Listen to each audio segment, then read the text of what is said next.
We'll guide you through how to change your Gmail password. If you find this useful, then consider subscribing and liking the video. You can follow this on a phone or computer, and also you can do this whether you currently know it or if you've forgotten it as well.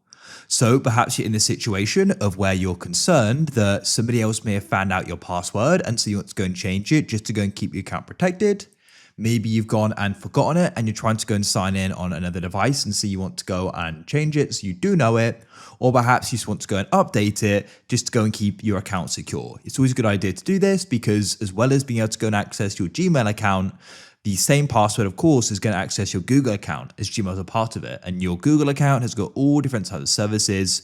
Of course, Gmail, Google Drive, Google Photos, YouTube, and even more. So it's a good idea to go and keep your account secure. So to go about this, you can either come into Gmail as I currently am, but also you could do this just on google.com as well.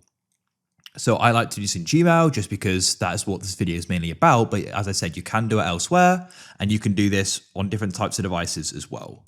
Now, what you want to do is go and head to the top right where your profile icon is and tap there. Make sure you have got the correct account selected. To go and switch, press switch account and you'll see different accounts if there are, and you can then tap to go and change to that account. Then once you've got the correct account selected and you're currently using it, you'll see the profile picture and the email at the top. You can press manage your Google account and do the same thing on google.com if you're using that as well. And then you're going to be brought here.